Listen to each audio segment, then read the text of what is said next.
Welcome back, friends. Let's complete Unit 1, Read 1. We had completed 2 of the scenes. Now we are going to begin with the third scene, Scene 3. On 28th February 2012, 28મી ફેબ્રુઆરી 2012ના રોજ, almost a year after I was pushed out of the train, મને ટ્રેનમાંથી ફેંકી દેવામાં આવી હતી. એ ઘટનાને 1 વર્ષ પૂરું થયા પછી 28મી ફેબ્રુઆરી 2012ની સાલમાં I set out for the training institute. I set out એટલે શરૂ કરવું, કોઈ ચોક્કસ જગ્યા તરફ જવાનું શરૂ કરવું. I set out, મેં પ્રયાણ કર્યું, શરૂ કર્યું. કઈ જગ્યાએ જવાનું? For the training institute. Training ઇન્સ્ટિટ્યૂટમાં જવા માટે, કારણ કે એને ટ્રેનિંગ લેવાની હતી માઉન્ટેનિયર બનવા માટે. કે જે training institute setup by Bachendri Pal near Uttarkashi. Uttarkashi પાસે એક ટ્રેનિંગ ઇન્સ્ટિટ્યૂટ સ્થાપવામાં આવ્યું હતું બચેન્દ્રી પાલ દ્વારા. અને લેખિકા બચેન્દ્રી પાલ દ્વારા ચાલતા આ ઇન્સ્ટિટ્યૂટમાં ટ્રેનિંગ લેવા માંગતી હતી આ માઉન્ટેનિયર બનવા માટેની, એટલે ત્યાં જાય છે. તો મિત્રો પહેલા એક વસ્તુ જાણી લે, બચેન્દ્રી પાલ કોણ છે? She was the first Indian woman to have climbed Mount Everest. Mount Everest સર કરનાર પ્રથમ ભારતીય સ્ત્રી બચેન્દ્રી પાલ હતા. I called up Bachendri Pal to tell her that we had reached Uttarkashi. Uttarkashi પહોંચી ચૂક્યા છે એ સમાચાર આપવા માટે લેખિકાએ બચેન્દ્રી પાલને ફોન કર્યો. She was surprised at how quickly I had reached. She was surprised. લેખિકાના ફોનથી બચેન્દ્રી પાલ આશ્ચર્યચકિત થઈ ગયા કે અકસ્માત થયો અને કૃત્રિમ પગ ફિટ થયાને માંડ 1 વર્ષ પૂર્ણ નહોતું થયું, ત્યાં તો લેખિકા માઉન્ટેનિયર બનવા માટેની ટ્રેનિંગ લેવા માટે પહોંચી ગયા હતા. એટલે આ જાણીને તેની આશ્ચર્યચકિત થઈ ગયા. After this my confidence skyrocketed. આ બનાવ પછી લેખિકાનો આત્મવિશ્વાસ ખૂબ વધી ગયો. Bachendri Pal always pumped fresh confidence in me. Bachendri પાલે હંમેશા લેખિકામાં ફ્રેશ કોન્ફિડન્સ, એકદમ આત્મવિશ્વાસ છે એમાં ફૂંકવાનું ચાલુ કર્યું, એટલે કે આત્મવિશ્વાસ વધારતા ગયા. Arunima, you are far better than others. લેખિકાને બચેન્દ્રી પાલ કહેતા હતા કે Arunima, you are far better than others. બીજા બધા માઉન્ટેનિયર્સ કરતા તું ઘણી વધારે સારી છો. These people seem to be suffering from a handicap, not you. ખરેખર બીજા લોકો જે ટ્રેનિંગ લેવા માટે માઉન્ટેનિયર્સ તરીકેની ટ્રેનિંગ લેવા માટે આવેલા છે એ લોકો ખરેખર જાણે હેન્ડીકેપ હોય એવું લાગતું હતું, તું નહીં. આવું બચેન્દ્રી પાલ અરુણિમાને કહે છે. અને એનું કારણ હતું અરુણિમાની એનો આત્મવિશ્વાસ, self confidence. I am proud of you. એ કહે છે કે I am proud of you, મને તારા પર ગર્વ છે.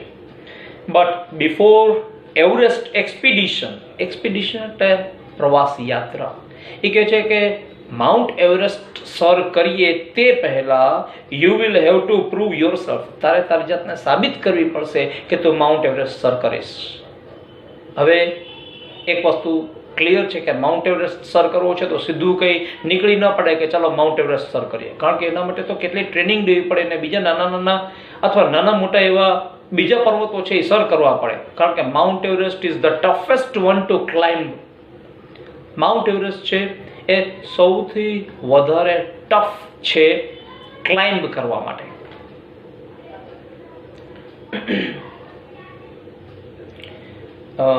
If you climb 21,798 feet high Chamsar Kangri mountain in Ladakh, you will be on your way to Everest. Bachendri Pal લેખિકાને કહે છે કે જો માઉન્ટ એવરેસ્ટ સર કરવું હોય તો એ પહેલા તારે ચામસર કાંગડી માઉન્ટેન કે જે લદ્દાખમાં આવેલો છે એ સર કરવો પડશે. આ ચામસર કાંગડી માઉન્ટેન છે 21,798 ફીટ દરિયાઈ સપાટીથી ઊંચો છે. એ કે આ સર કરી શકીશ પછી જ તો માઉન્ટ એવરેસ્ટ સર કરવા માટે જઈ શકીશ. આઈ સક્સેસફુલી કમ્પ્લીટેડ ધેટ એક્સપિડિશન. લેખિકાએ સફળતાપૂર્વક આ એક્સપિડિશન પ્રવાસ યાત્રા પૂર્ણ કરી. મતલબ આ કપરું કામ, ચામસર કાંગડી પર્વત ચડવાનું કપરું કામ તેણે સફળતાપૂર્વક પાર પાડ્યું. By the time we reached the base camp. એ પૂરું થયા પછી માઉન્ટ એવરેસ્ટ સર કરવા માટે માઉન્ટ એવરેસ્ટના બેઝ કેમ્પ પર એ લોકો પહોંચ્યા. બાય ધ ટાઈમ એટલે એ સમય સુધીમાં કે જે સમય સુધીમાં પોતે માઉન્ટ એવરેસ્ટના બેઝ કેમ્પ સુધી પહોંચ્યા ત્યાં સુધી સિચ્યુએટેડ એટ 18,000 ફીટ કહે છે માઉન્ટ એવરેસ્ટ સર કરવા માટેનો જે બેઝ કેમ્પ છે એ 18,000 ફીટ ઊંચાઈ પર આવેલો છે. સમુદ્રની સપાટીથી 18,000 ફીટ ઊંચાઈ પર આવેલો આ બેઝ કેમ્પ છે. ત્યાં પહોંચ્યા ત્યાં સુધીમાં તો 16 of the 19 members of the team had retired. એ લોકો એટલે કે અરુણિમા સિન્હા અને એમનું ગ્રુપ જે માઉન્ટ એવરેસ્ટ સર કરવા માટે માઉન્ટ એવરેસ્ટના બેઝ કેમ્પ પર પહોંચ્યા, એ લોકો ગ્રુપમાં નીકળ્યા હતા ટોટલ 19 પર્વતારોહકો. પણ 19 માંથી જ્યારે એ લોકો માઉન્ટ એવરેસ્ટ સર કરવા માટે એના બેઝ કેમ્પ કે જે દરિયાની સપાટીથી 18,000 ફીટ ઊંચાઈ પર હતું ત્યાં પહોંચ્યા ત્યાં સુધીમાં તો 19 માંથી 16 પર્વતારોહકો રિટાયર થઈ ચૂક્યા. એટલે they were unwilling to climb anymore. તેઓ ના પાડે છે કે હવે એ લોકો આગળ વધી શકશે નહીં. પણ બચેન્દ્રીપાલ છે એ મક્કમ હતા. Bachendri Pal greeted me at the base camp. આમ સોરી, બચેન્દ્રીપાલ નહીં પણ અરુણિમા સિન્હા મક્કમ હતા. Bachendri Pal greeted me at the base camp. લેખિકા ત્યાં પહોંચે છે બેઝ કેમ્પ પર ત્યારે બચેન્દ્રીપાલ ત્યાં હાજર હતા અને તેને ગ્રીટ કરે છે, અભિવાદન કરે છે. મેરી શેરની અને બચેન્દ્રીપાલ લેખિકાને મેરી શેરની કહીને સંબોધે છે. She said and took me in her warm embrace. લેખિકાને Bachendri Pal મેરી શેરની કહે છે અને એને ભેટી પડે છે. In the evening, Bachendri Pal announced that I was finally ready for Everest. સાંજના સમયે બચેન્દ્રીપાલ ડિક્લેર કરે છે, અનાઉન્સ કરે છે કે હવે લેખિકા માઉન્ટ એવરેસ્ટ સર કરવા માટે તૈયાર છે.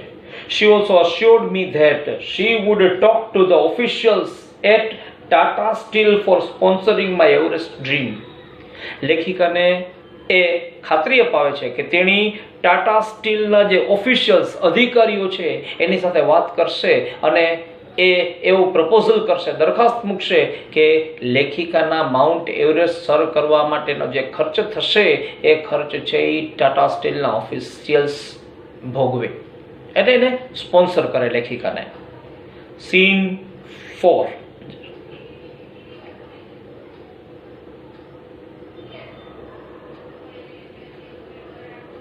સીન 4 સ્ટાર્ટ થાય છે. I arrived at Everest base camp on 11th April 2013. 11 એપ્રિલ 2013 ના રોજ લેખિકા માઉન્ટ એવરેસ્ટના બેઝ કેમ્પ પર પહોંચ્યા. Near about 2 years had passed since I was thrown out of the moving train. લેખિકાને ટ્રેનમાંથી ફેંકી દેવાયા અને એનો અકસ્માત થયો, પગ ગુમાવી દીધો. એને લગભગ 2 વર્ષ પૂર્ણ થવા આવ્યા હતા. એનો અર્થ એમ કે લગભગ 1 વર્ષ સુધી એને હાર્ડ ટ્રેનિંગ લીધી અને બીજા નાના મોટા પર્વતો સર કર્યા. ત્યારબાદ તે આ માઉન્ટ એવરેસ્ટના બેઝ કેમ્પ પર પહોંચ્યા. At the camp nobody seemed to know that I had an artificial leg.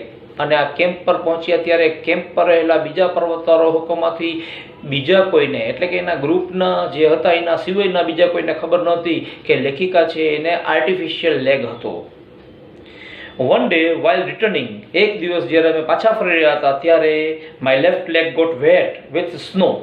એના લેફ્ટ લેગમાં સ્નો ચાલ્યા જવાને કારણે ભીનો થઈ ગયો હતો. કારણ because I had slipped a couple of times on the slippery surface. કારણ કે એકદમ સ્લીપરી સરફેસ પર લેખિકા 2 વખત સ્લીપ થઈ ગયા હતા અને સ્નો છે એના આર્ટિફિશિયલ લેગમાં અંદર ચાલ્યો ગયો હતો, જેને કારણે આર્ટિફિશિયલ લેગ ભીનો થઈ ગયો હતો. તેથી next morning I left the artificial leg out in the sun. બીજે દિવસે સવારે લેખિકાએ સૂર્યપ્રકાશમાં પોતાનો આ લેફ્ટ લેગ સૂકવવા માટે રાખ્યો હતો, to dry. At that time, some foreigners realized that I had only one leg. બરાબર આ સમયે કોઈ ફોરેનર પર્વતારોહક હતા એને ખ્યાલ પડ્યો, રિયલાઇઝ થયું કે લેખિકાને આર્ટિફિશિયલ લેગ હતો. That after that my TRP soared. એટલે વધવું. ત્યારબાદ લેખિકાની TRP વધી ગઈ, એટલે કે એના રેટિંગ પોઈન્ટ્સ વધી ગયા, એની વાહવા થવા લાગી અને બધા લોકો છે એની ખૂબ પ્રશંસા કરવા લાગ્યા કે માત્ર એક પગથી, બીજો પગ તો આર્ટિફિશિયલ હતો, ઓરિજિનલ તો એક જ હતો, એટલે એક પગથી અને એક આર્ટિફિશિયલ લેગની મદદથી તેણી આ માઉન્ટ એવરેસ્ટના બેઝ કેમ્પ પર પહોંચ્યા હતા અને માઉન્ટ એવરેસ્ટ સર કરવાના હતા.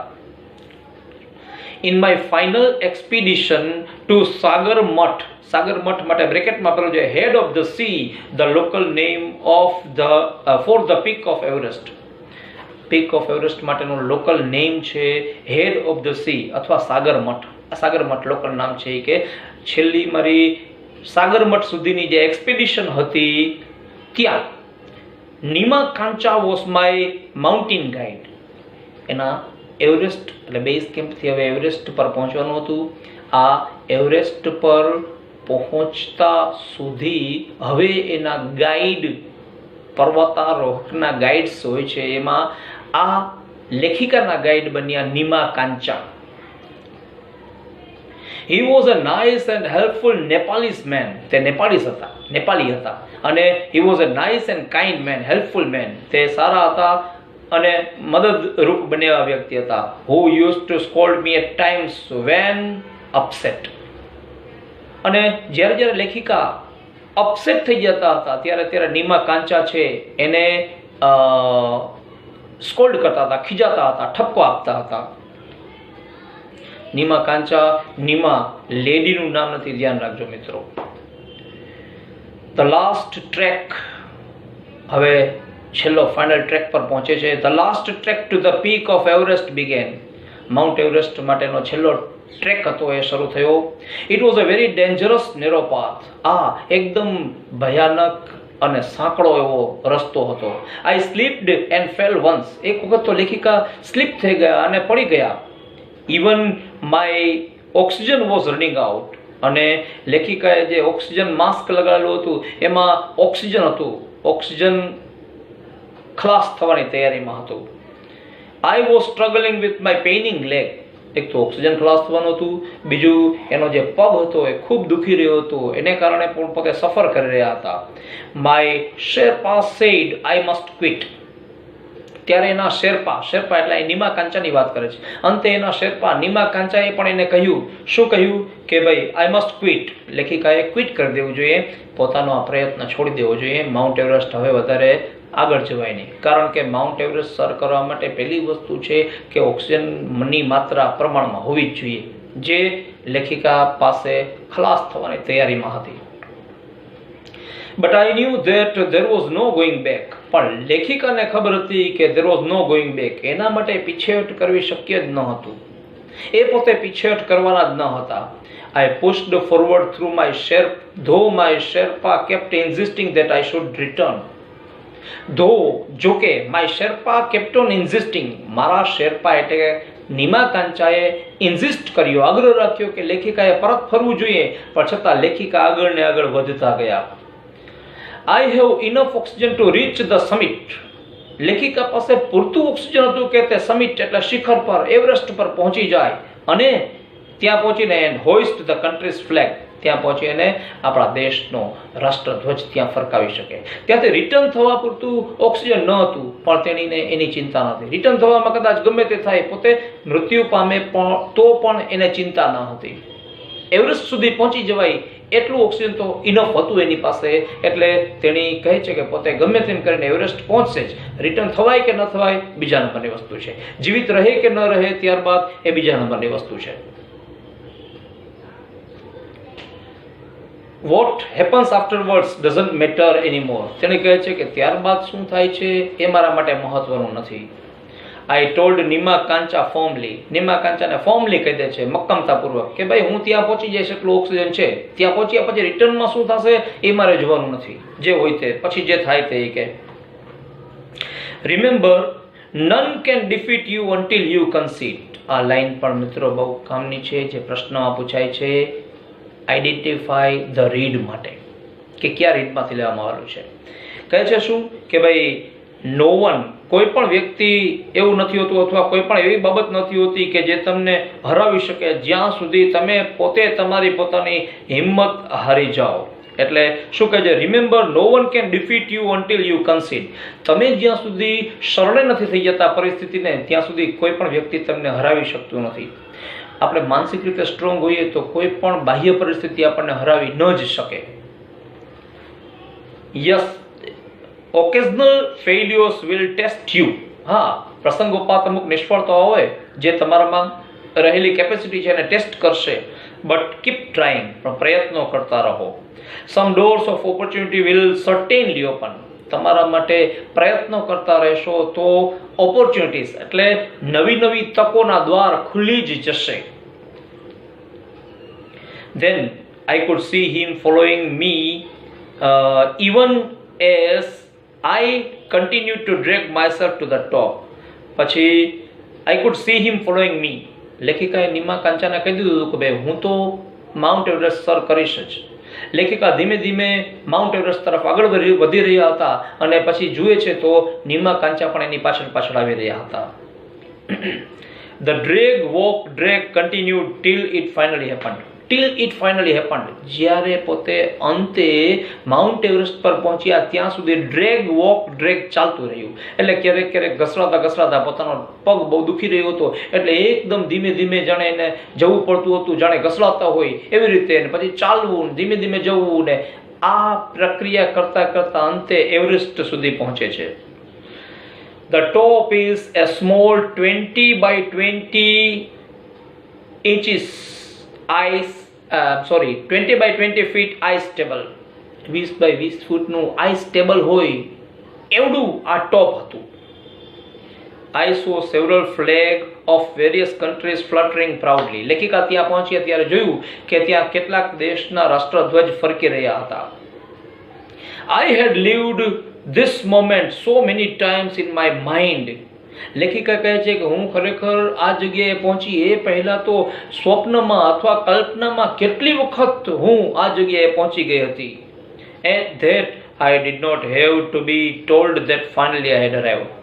પોતે જ્યારથી મનમાં નક્કી કર્યું હતું કે માઉન્ટ એવરેસ્ટ સર કરશે, ત્યારથી માઉન્ટ એવરેસ્ટ પર પહોંચી ગયા. ત્યાં પહોંચીને કેવો આનંદ આવે છે, કેવી અનુભૂતિ થાય છે, એ બધું કેટલી વખત કલ્પના કરી લીધું હતું.